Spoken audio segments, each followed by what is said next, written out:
book were we going to talk about? My mind just keeps going to the Willow. So I recently read The Will of the Many. It's a manual one. But anyway, so the book we're going to talk about today is The Will of the Many by James Islington. Yeah. First one of his books that I've ever read, and I only kind of again got baited, thought it was a duology. It's not.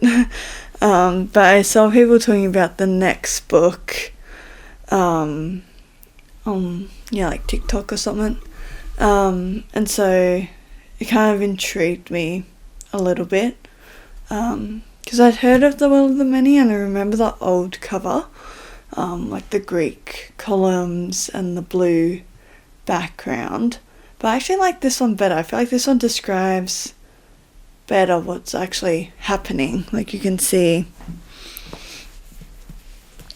like you kind of get a bit of actually what's happening in the story, whereas I kind of thought the old cover was giving more romantic, just vibes. I didn't really, like when I was like glancing at a book to read, it wasn't like, I wasn't reaching for it basically. But yeah, so might do my overall thoughts first. So there's a line on the cover of this book. It's by Lynette Noni, like the quote is. It's like, think red rising means the name of the wind. I couldn't put it down. And I think the think red rising is really think red rising. I know it just gave me like very similar vibes. I think especially because in both of them they're obviously like people, well, presumably from lower socioeconomic or in the society of the system down the bottom, then they're like brought in to be in this like school for the essentially rich people's kids, to be the next leader of society, and they, like it's just very, and there's an uprising and they're like involved in that. The way that they get interweaved isn't like their own fruition, if that makes sense. So they're a little influenced by like an uprising that's happening. I enjoyed it. I think for me the start part, I found it really hard to almost stop comparing it to Red Rising. Like I almost wish I didn't read that quote, because then when I started the book that was just all I could think about, and I could just see all the similarities, even though they obviously approached like differently. Viz, like they don't have the same backgrounds and the society is obviously not the same, but there is a lot of similarity. So I think if you enjoyed like the school part, the academy in this one, I forgot what it's called in Red Rising, then I think this is good. But this one in my mind is more focused on like the politics and the society, rather than Red Rising was a bit more emotional driven. And then I think I also have a note here of like, it really felt like a combination between Red Rising and then Warbreaker, which I swore I owned. Anyway. Just with the fantasy element. So The Will of the Many has sci-fi cross fantasy. I think I would say it was like a nice mix. It's kind of similar to like what was it called? Like the second series of the Mistborn books, the Wax and Wayne ones. I forgot what the first one is. The Bands of Mourning. Oh no, the Alloy of Law. Just in terms of mixing like a slightly more advanced society in terms of technology, combined with the like fantasy elements of like powers and things that are like inherent to people's bodies rather than created through a technology. And so in this world, that is will. So in my mind, will is very similar to breath in Warbreaker. It's kind of a person's essence or energy.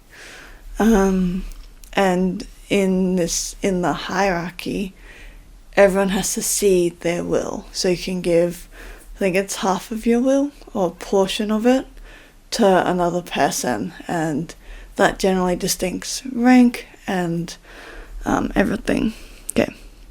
So I'm going to go into more depth in terms of like the society and stuff. So in the world that we're in, it's called Catan. I should just look.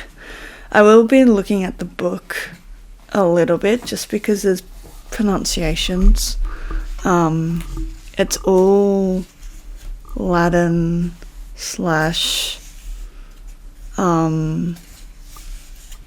well, I think of it as Italian, so I kind of have been using some of their rules.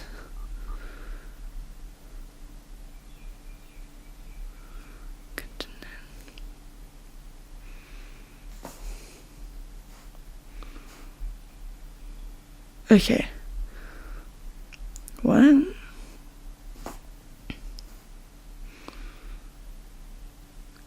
So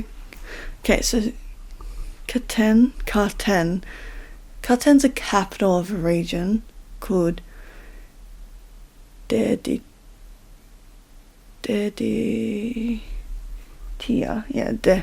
Deditia. These aren't written for Australian English. That's okay. But so the name of like the country or the region, it's called the Catalan Republic, and so that just describes that any region of the world that is ruled under Catalan law. So Catalan law is called the hierarchy, I think. Maybe this has just confused me a little bit, but anyway. So the hierarchy says that each person has will that can be ceded to another person. In the hierarchy, every person has to cede to someone. So it's a forced thing. You don't get to choose it, or if you do choose it, then you won't be able to get jobs and stuff, or you won't be governed. I think you're like an outlaw, because there are some people who don't choose to. And then there's the hierarchy of the governance system of Catan. So it's a pyramid, which in the Senate there's 3 separate sections, but in the general vicinity, there's 8 levels. And so if you think about it, the bottom level only cede to one person. Like the bottom level cede to one person, and then the next one gets, I think it's 7. So it's like 7 people cede to the one person, and that is the septemi. And then 6 septemi cede to the 6th level, and that's the sexti. And then so on. So then the quinti have 5 people ceding to them. The quartari have 4. Tertius,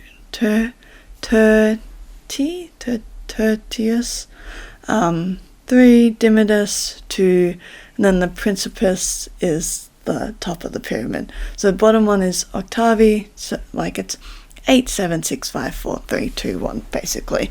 And so you can imagine that if, like, the Septemi are going to be way more powerful than the Octavi, because the Octavi are only seeding.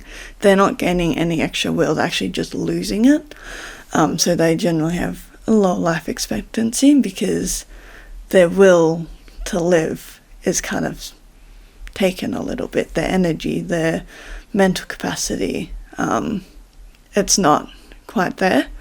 And then the Septemi, they have 7 people's, so even though they're also seeding, they're getting 7 people's part of their will. So they have more than one person's will, then it gets taken down a little bit. So as a Sexti, they have more people's will, but the part that they get is going to be more than what the Octavi give to the Septemi. It's a bit complicated. I was going to write out the maths, but I honestly couldn't be bothered.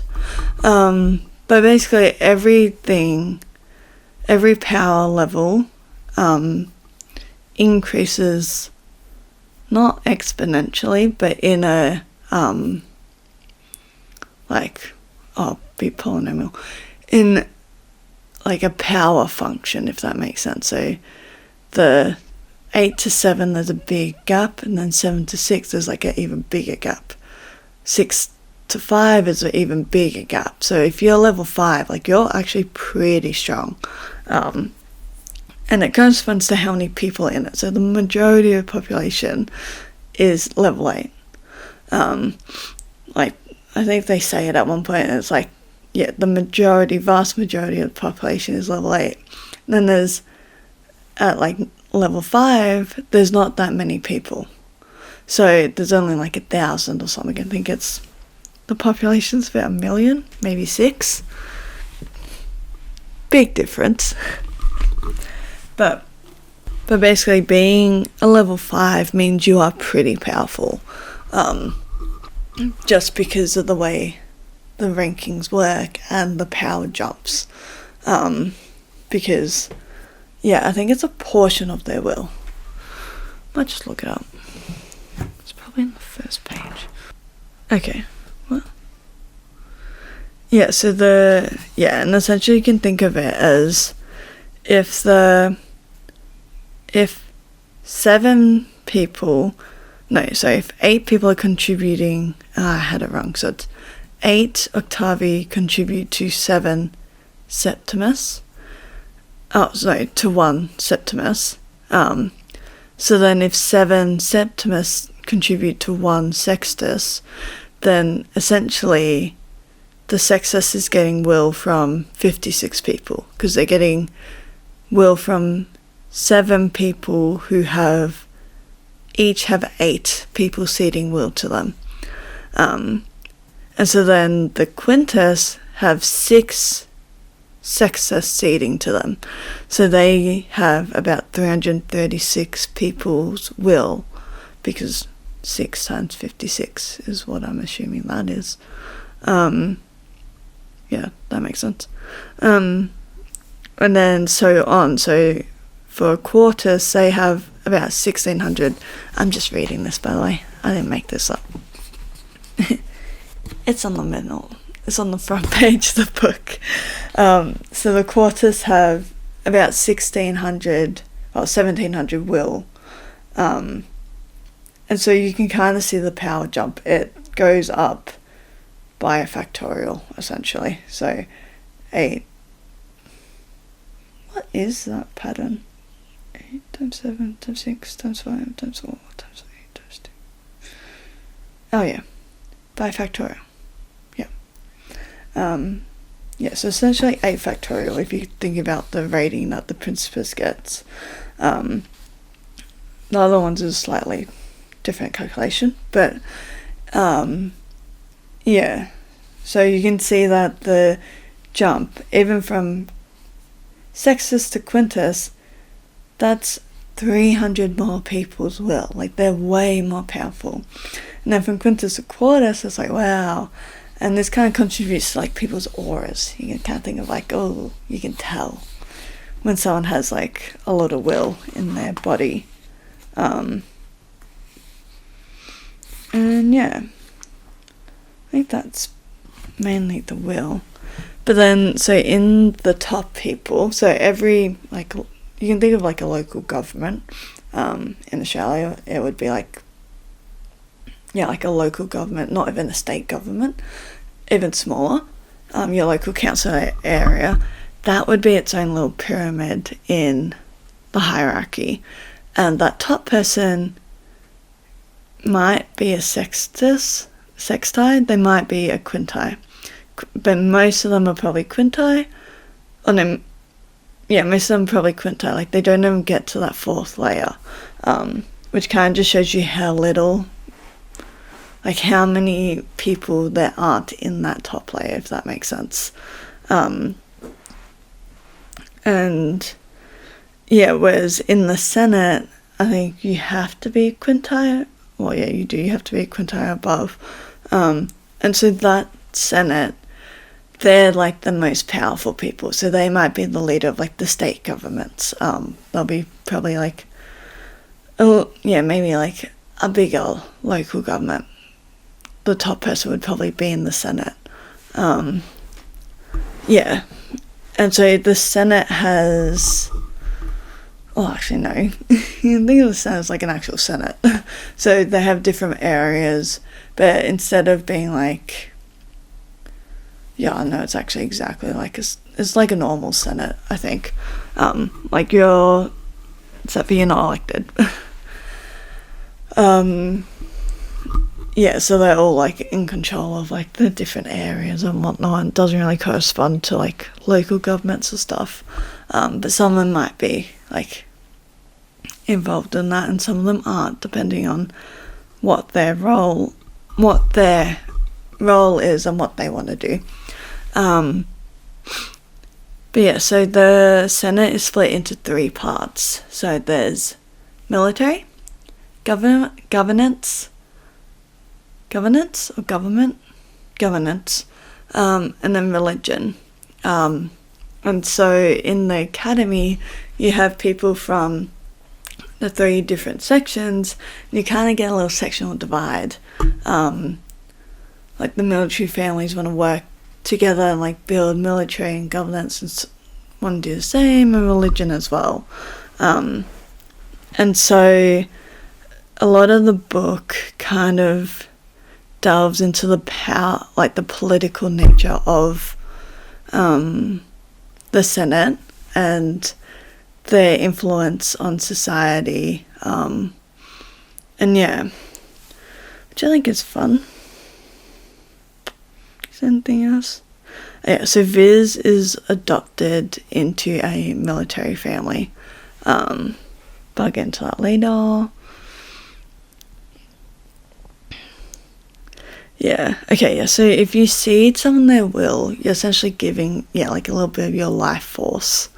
And so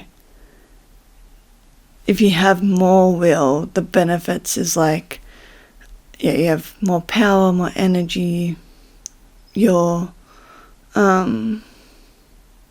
like, speed, like physical things, if that makes sense.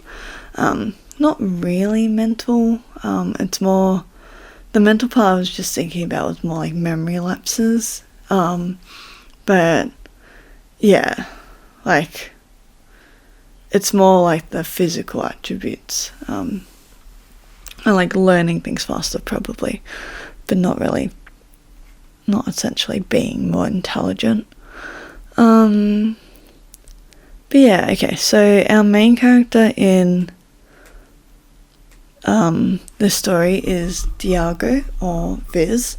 I'll probably call him Viz just because that's what he is called throughout the story, but Viz is his pseudonym or new name, as a name that he's adopted, and Diago is his original name. And Diago was the Prince of Suus, Suus, which is a little island that was essentially self-governed and out of the Catan Republic, Catan. I'm saying Catan like the board game, Catan Republic, and it was 3 years ago, attacked and overrun, and is now in the Catan Republic, and his whole family has sadly been murdered, and yeah, so that is why he's now called Viz. He's been on the run essentially because he would be persecuted. It kind of makes sense if you think about it. They wouldn't want someone who could threaten their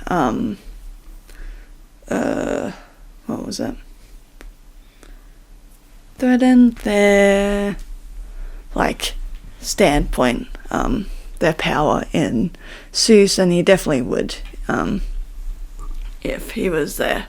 So yeah, in Seuss they didn't cede will, and so his whole thing is he doesn't want to cede his will. Luckily he's a child, but he's went through beatings to avoid ceding his will at the Aurora Columbi, which I don't really know. I'll get into that, but yeah, that's his whole thing. He's not really trying to fight against the Republic.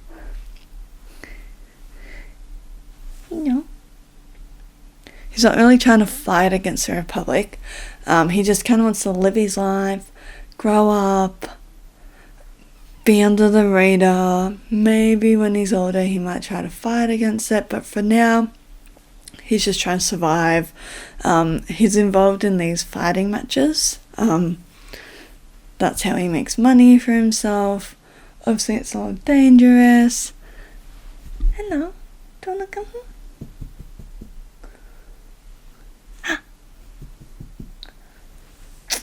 I put his harness on so he's not happy.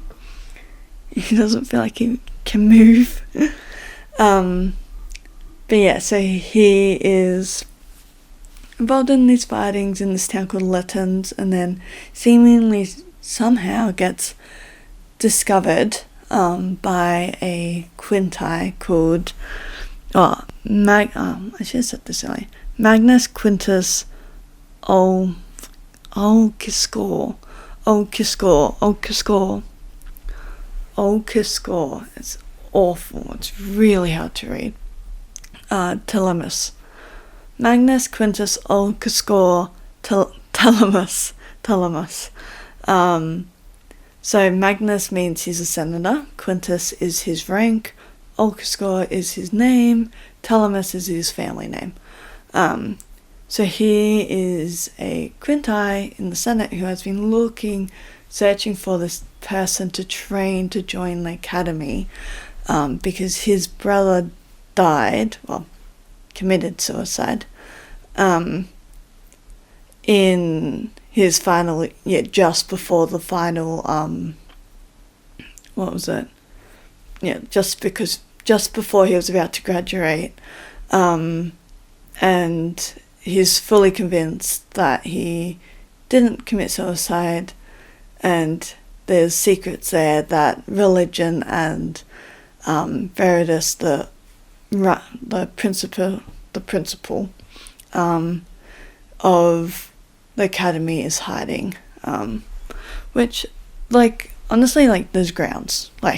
His brother was going to be Domitor, which is the person who wins the academy. There was a freak accident with the person who his brother was dating.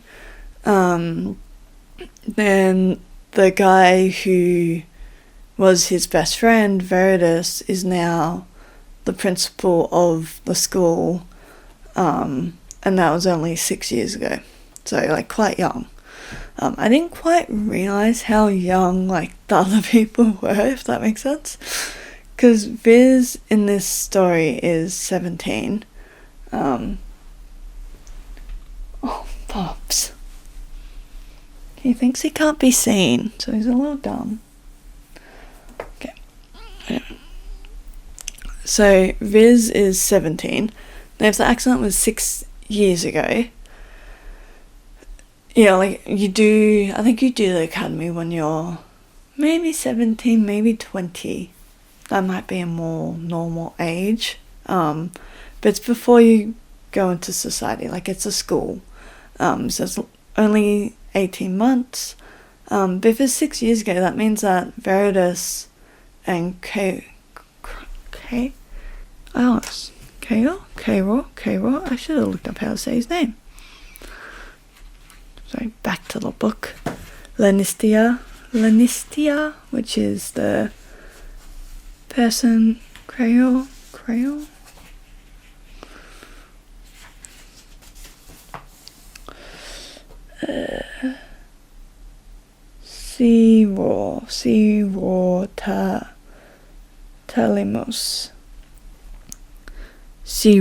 Telemos. And then Lanistia.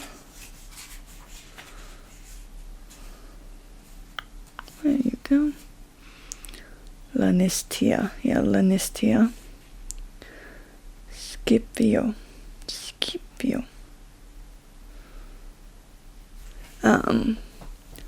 Like they'd only be like 26, 24, 26. And like I hadn't quite clocked how young they were until I was about halfway through. I went, oh wait. Which I think also means that Veritas' ascension to principal is quite unusual. Like he's quite young to be leading and running the academy. But yeah, anyway, back to the story. So yeah, old Kaskor wants someone to train up, to join the academy to find out these secrets, and he recruits Viz after meeting him because he can adopt him. He's still a child, so he can legally adopt him, and he offers him, if he succeeds to class 3, then he can join the Senate and can go anywhere in the society that he wants to. There's like places in there where you don't have to cede will. So it's a pretty good offering for Viz. But yeah, so we essentially follow Viz's journey from training with Lanistia, who was Sior's girlfriend, so she's the person who was in the freak accident, which means she has lost both of her eyes, and I don't know if there was anything else, but she nearly died. But we follow his journey from training with her to being in the academy, and the book ends with the end of the academy, which culminates in the Eukidium.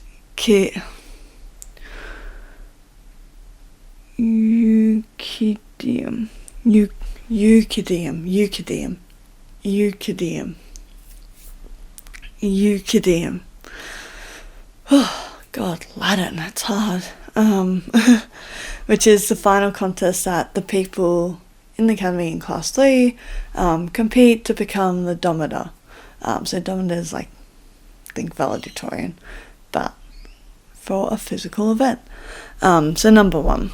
And so it means that to be able to do the Eukidium, you have to be in class 3. And so, like the hierarchy, the academy has 7 class systems, so from 7 to 3, and Viz has to work his way up.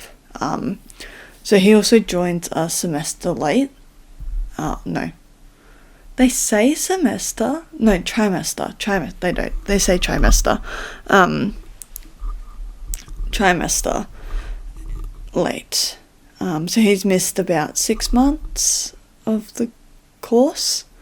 It's not really... Yeah, the whole thing is kind of built around the Eukidium,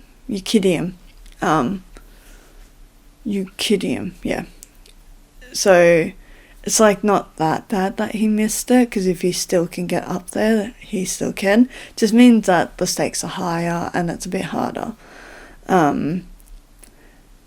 There's also some, like, because there's the uprising as well that Viz is essentially being recruited into because people know who he is. So there's a couple of essentially terrorist attacks that happen that are pretty gruesome when you read them. And so because of like what happens, Viz's reactions, like it can, like that also affects him and changes the relationships. The way I think of the story, it's more of a political one. So it's very focused on the people, who's in the book, who Viz is, who he's interacting with, who they're interacting with, and like information. Like he's kind of always searching for more information about the society, about how to wield will, because he probably will have to at some point. Is the reality of it. Even if he doesn't cede to anyone, he will probably have people ceding to him. But like the effects of that. And then also like the Academy's secrets. What are the secrets? There's like these ruins on the island that the Academy's held, and so it's like, okay, like there's a bit of exploration in that, but a lot of it is focused on the politics and where people's allegiance lie and who they lie with and why do they lie with them, which I think is fun. Yeah, so, and like there's obviously some subplots, like there's like the action subplots or the exploration ones, then there's a little bit of a romance subplot with the Missa, and then there's like the uprising. It's not really a subplot, but like Viz gets more involved in that, so it kind of like detours from just the Academy stuff. And yeah, so I think I enjoyed the story and kind of how with all the different subplots you got to learn about the world. So there wasn't like a little bit of an info dump at the start. You kind of just, the world was unfolding as Viz was learning about it. There's a lot of languages. I didn't really write about that. But yeah, and like how the different dynamics with each person happens, and they all vary incredibly because of their different backgrounds. Yeah. What was it?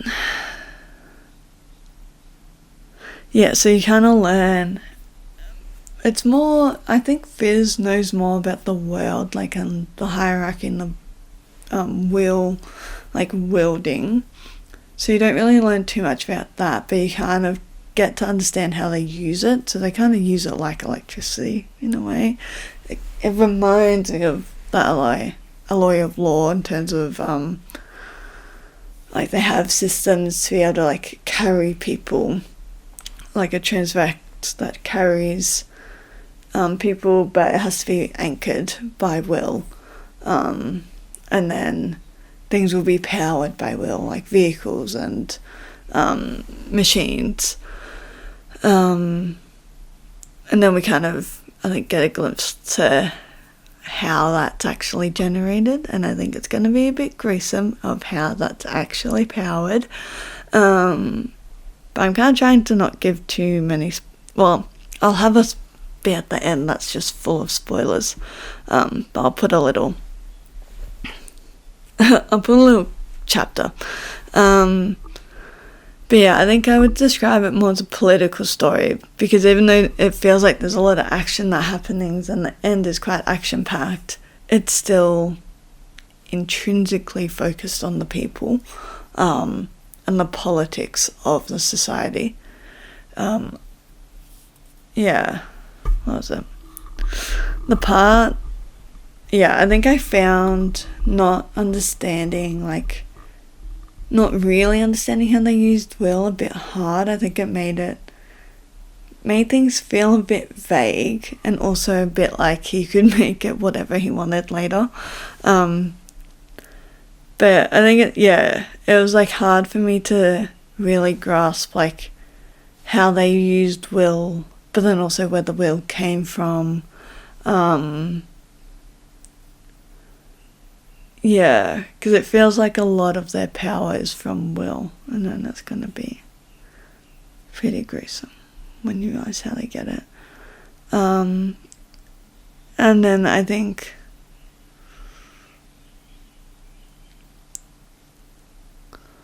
I actually think I've just realised why it's vague. But that's okay. I think that part will be explored more in the next book, because in the academy you're not allowed to wield will. And so that kind of means that even though they're learning about it, learning the concepts of it, they don't get to put that into practice within the academy. And yeah. So, what was it? So parts of it I really liked. I really did enjoy all the different side characters. So I enjoy. Oh, not Yulsika. That's the hardest name. The dad's name. It's, well, the adopted father's name. Worst name. Yulkaskor. I enjoy his like unraveling, like his little storyline, and then his unraveling, then like Lanistia's like almost the opposite, and like the whole training montage was quite fun. And like to see how when he first joins it, the academy, he's like, oh, why was I trained that hard? And then as he goes higher and higher, he's like, oh, now I get it. Like, okay, this makes sense. This is what I was being prepared for. So that was kind of fun. And I enjoyed their storylines of how, like, Lanicia, they seemed like they were on the same page, and then they were kind of, like, devolving and changing a little bit, especially in terms of, like, once they got to know Viz, and obviously because Lanicia's interacting with him a lot more, like her seeing him as an actual person meant that she also started valuing his life, whereas Yulkaskor didn't really, like he didn't really give a fuck. He just wanted answers. And like the thing of like, oh, is he a little crazy? It's like, oh, he probably is. Like he's a bit not all here. Even though I think his things definitely have ground. I think the circumstances are very, very odd in terms of Searo's death. But yeah. And then, what was that? All the kids in the academy. I think I really enjoyed, especially Aqua's, like her, like little full circle in terms of meeting, being a bit odd, going through that horrific thing together, then her going against Viz in terms of like the accusing him of cheating, which like makes sense. Like his story doesn't really make sense in terms of he obviously being a former prince was quite highly educated, so then was able to go up the ranks because he had a better foundation than what an orphan should have. And so it is a bit like surprising, and even like his training, like he was much more trained in sword fighting and all that, and he kind of displayed that at some point, that it was like, okay, this makes sense why you would be sketch of him. But it also, I don't know, feels like it could have been a different person.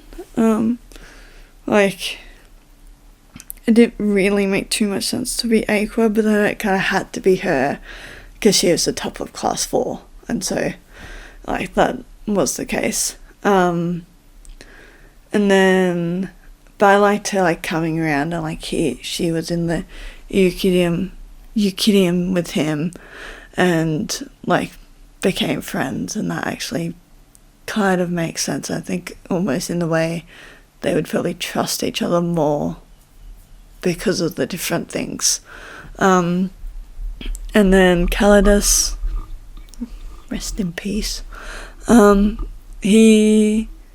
I kind of hate that he died, just because it kind of made him feel like a big plot device, even with, obviously I'm in the spoilers now, but even with Viz at the end joining the censor, it just really felt like Kalos was used more as a plot device rather than as a friend.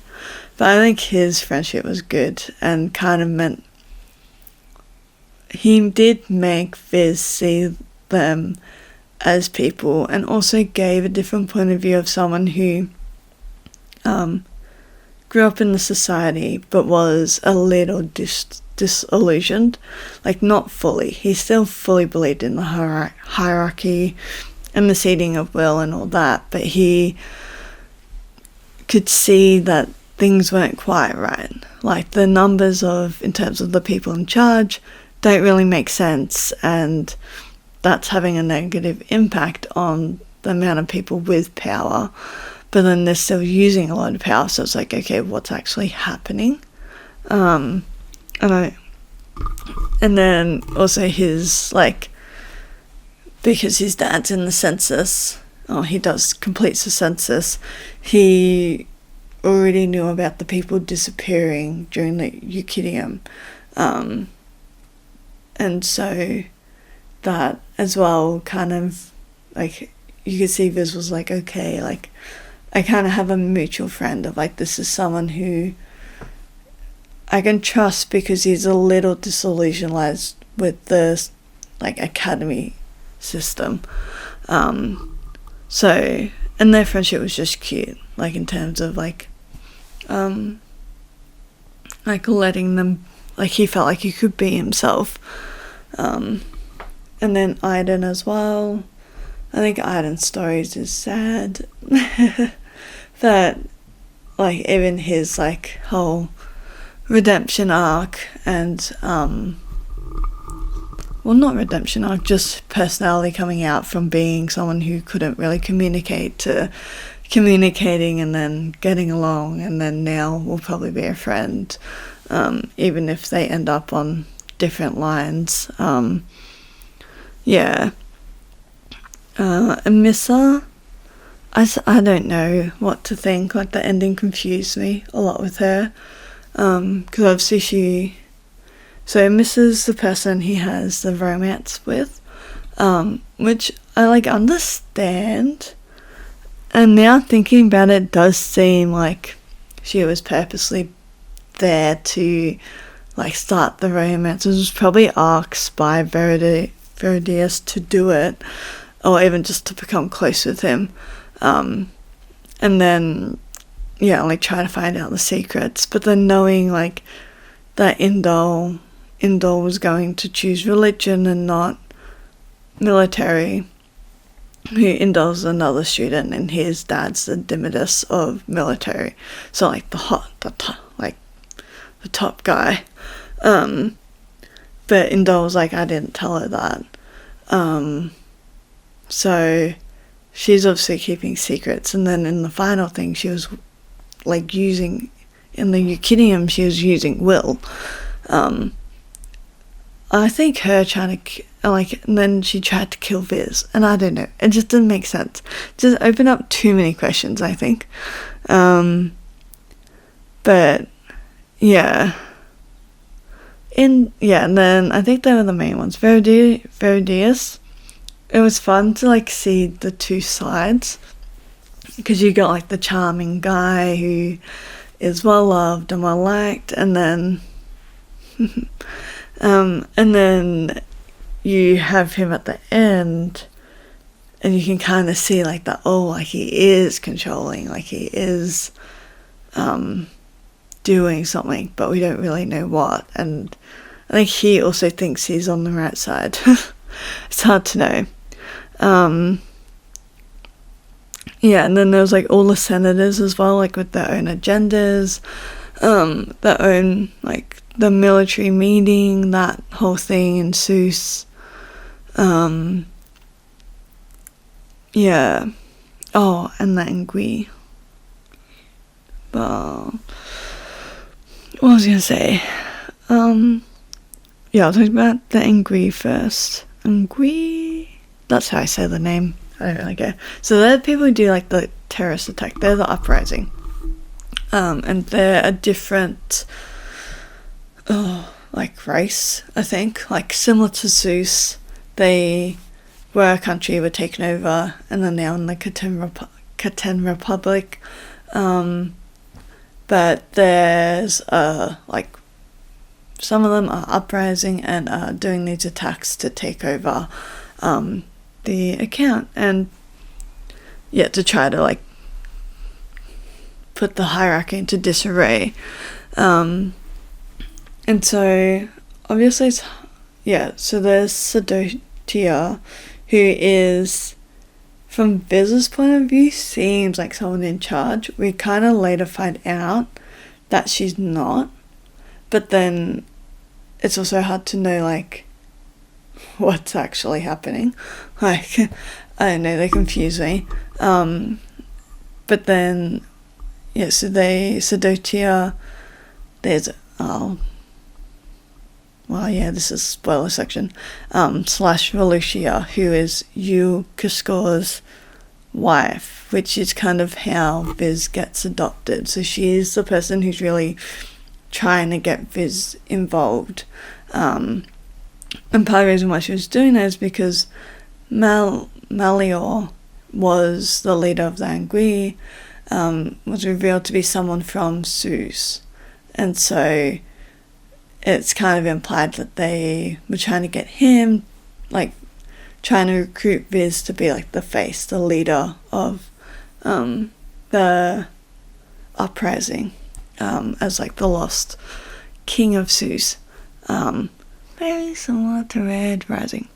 But yeah, so I didn't really know what to think of her at the end, but then like the pushing of making him go to Zeus and like kind of getting him involved, I think that was actually good. Like she was kind of the driver for a lot of his growth in that aspect, in terms of him being in the academy. He could have very easily just gone along and tried to like do all the things to do what Kaskor wanted, but then he would have left and like not really been involved.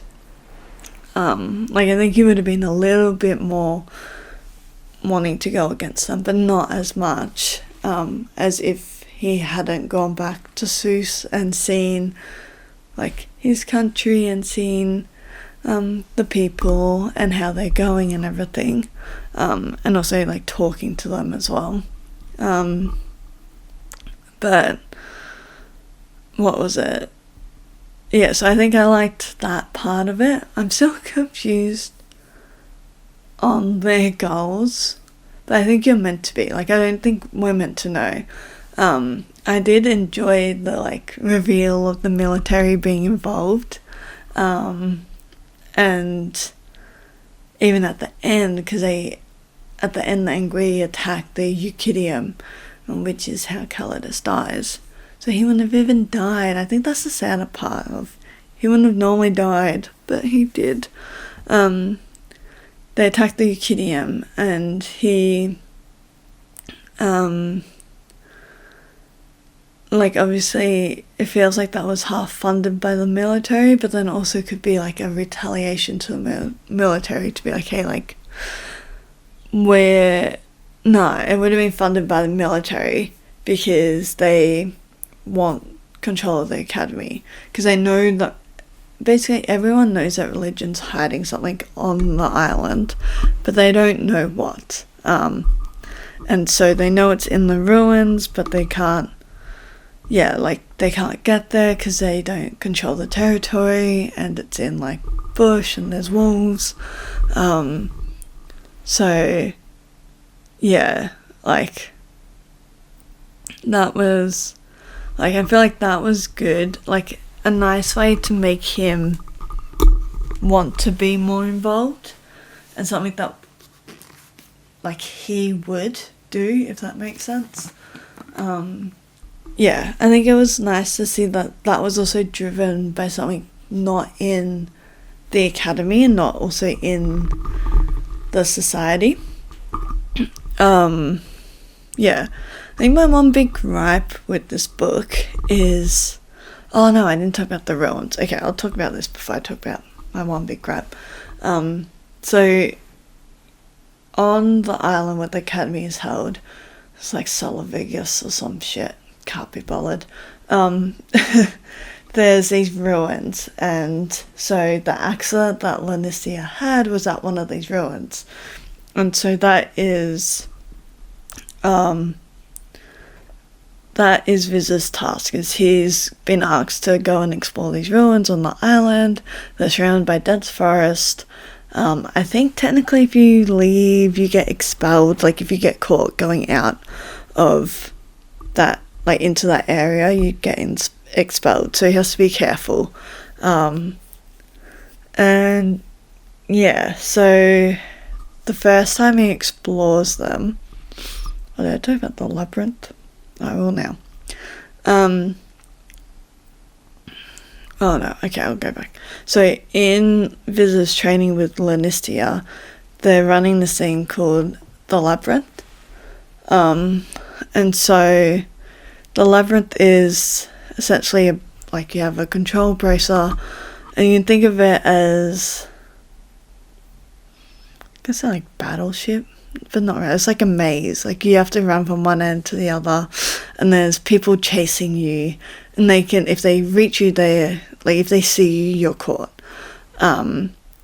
And so you have to control. You can control the walls. You can control every wall in the thing to block paths, open paths for yourselves. And the way that you learn it is you learn it top down, then you start learning it by running through with the bracer. So it's quite hard. Like you have to be quite precise, because if you go too far, then the stones will fall off, and then you can no longer move that wall. And so that's like the main thing in the academy, is if you're in class 3, like you're just basically churning through runs of the labyrinth each day. Like you're doing a little bit of work, but you're really churning through it, and that's why you have to be strong. You have to be quite fit and quite strong to be able to do it. And so these ruins, the first time Viz explores it, he finds the schematics for the labyrinth in this language that he can't understand, and there's glowing in this bright green. And so yeah, like it's like, oh my god, like did they even come up with the labyrinth? No, they just found the schematics for the labyrinth in the ruins. That's kind of what kills me about it. They don't come up with anything, they just find it all. So yeah, he like finds it, but what he also finds is there's these people who are pierced through with obsidian, so a black spike, that have no eyes. So similar to what Lanicia has. She doesn't have any eyes, and she's pierced through with this obsidian. And so you kind of go, oh, is that like connected to like what's happened here? Yeah, and then in the next one, in the next set of ruins that are further away, there's this big red dome. I do enjoy the visual nature. He's quite good at the visual explanations. I could kind of picture it in my mind. It's like this red dome instead of green of the bright... The last ruins were all bright green. These ones are bright red. Well, a red glow. So there's the same people who are pierced with the obsidian and with no eyes. And there's these 3 words, the same words. It's Optium, Lucium, and Res, which we don't really know what they are. They're in this language that Viz knows, called Viridian. And yeah, so Viz goes into this big red dome. He sees the people. It's a bit scary. It's all dark. Then he walks down these stairs to this platform, and he sinks lower. Elevator. then he finds basically a labyrinth. So there's at the end of the hallway a big hierarchy symbol, and then there's a labyrinth that pops up, and instead of people chasing you, it's black obsidian, like, in my mind I was thinking it was like little spikes, but like they flow like water, or like a liquid, and so he kind of realizes, he's like, wait, this is what Viridius is training the level 3s, class 3 for, to run this. And what I think happened was, even though Lanicia also doesn't have the eyes, maybe not. Anyway, I'll talk about that later. There's this hierarchy that goes through this. So it's a labyrinth that goes to the hierarchy symbol, and like you don't know what's on the other side because it's just, there's no door, you can't see it. You have to get through the labyrinth. And so it kind of changes. It's like, okay, like at the start you're like, okay, maybe like Yuka scores wrong, like Viridius doesn't seem too bad, but then through his exploration, it's like, oh, okay, like he is hiding something, and like this is where the accidents took place, right? And so it's also hard to know like what actually happened. So what was it? What do we find out? So the people pierced with obsidian, I now think that's how they obviously get their will, right? And there's also like these sappers that they use for prison imprisonment, and that's probably sapping people's will away. But they're probably using that will for things to power their society, because things only come to life when the people were getting like light on them in these things. So I think that's what we're going to discover, is how that the society gets their will, that they can use for like their machines and stuff, which is pretty gruesome. But yeah, so that's what the labyrinth is. And so in the Eukidium, Viz obviously goes and runs it, and he gets through, and that's when we get the big reveal of what Lucium, Obtium and Res, the different worlds. I kind of think of them, they're parallel, so they're like probably do 1, 2, 3 next to each other. I think we're in Res, then there's Obtium, then Lucium. And so during this, we kind of learn that everyone has to make a sacrifice. And so I think, even though Lanicia's eyes are gone and similar to the other people, I think her eyes were her sacrifice.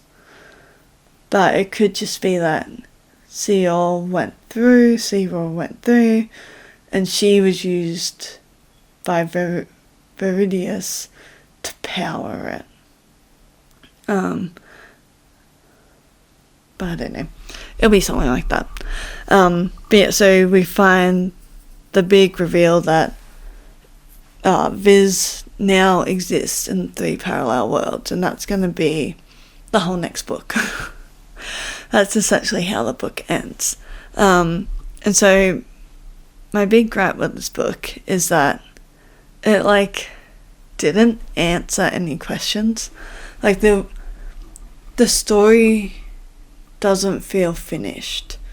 And so I don't know, in my mind, for a trilogy, like you should still finish a story, but it's kind of finished in terms of time wise. Like he graduated from the academy, but we don't even, like, he graduated from the academy and he chose where he'll be in the Senate, but we didn't see anything afterwards. It just cuts off, and then there's these 2 epilogues that reveal like what Lucium, Obtium and Res are. But yeah, so that, like, the epilogues answered some questions, but not really. They just opened up more. Whereas like the whole last part, the whole Eukidium, no, like, no, yeah, we didn't get any answers. Like, even like the Engui attacking the Eukidium, it's like, okay, well, why? I guess because of the military, like, that's what they were planning. But we don't know, like, we don't have any answers, and that's my one thing of, I just wish there was a bit more of an ending, so then the next book could pick up, and it didn't feel like it would just pick right up. I kind of like to have a little gap, or like, it's more just to have a storyline that ends, so it didn't feel like anything ended. Yeah, instead we just got more questions. Like, we got more questions about, okay, well, Belly, she was one of the class 3, she ran it during the Eukidium, the labyrinth, and she got caught, she died, but she was missing a finger. And so in my mind, I thought she'd run it already, but then I was like, if she had, why would she die? Because she should know how to do it. And then Amissa, unless Amissa killed her, that could happen. Like, Amissa using will during it, and you can tell because someone's eyes go black. And it's like, okay, why? Like, I needed an answer for that. Then also the Alupi, there's like these wolves, and there's befriends one he calls Diago, his actual name.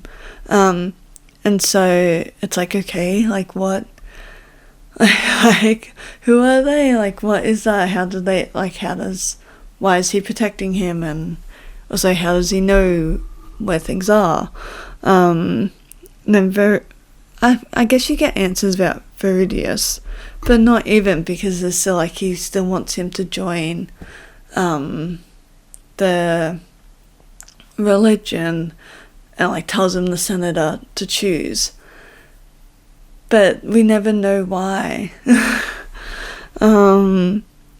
Yeah, so I definitely will read the next book, just because I do want answers. I am interested in it, but I just wish that the end of the first book would have answered some of them. I think especially about the Engui, like the fact that more questions opened up about that, and then more with the labyrinth as well. Like, we've just multiplied our questions rather than getting some answers. And yeah, I think it'll be interesting to see what characters continue, because I feels like Ida will, Viridius, maybe Amissa might just go missing. Hopefully Aqua. I think that'd be interesting. I reckon she'll go against him. And yeah, what Lannistia does, like what happens. Like, it will be interesting to see what happens. I just wish some of the questions were answered. But yeah, I think that's most of it. But yeah, I just wish I wish we got some answers. Even about like the people with the spikes. Like, that was a big question at the start. I was like, oh my god. And then she's gone. What's happening? But I think my camera's about to die. Anyway, that is The Will.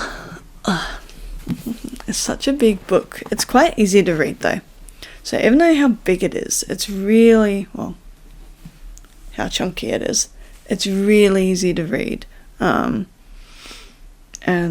like, it does pull you in. You do, like, I think because of our questions, so like, oh my god, I want to find the answers. So I think that's why it was more annoying that we didn't get any. But anyway, this is The Will of the Many by James Islington.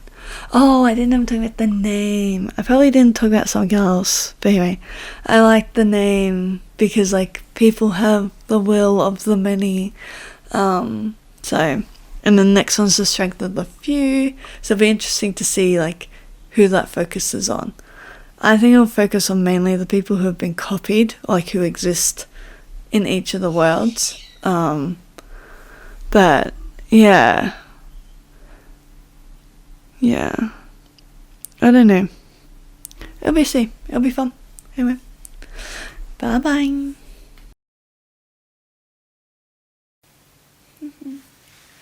Oh, can you see him? You can. Go look at Oda.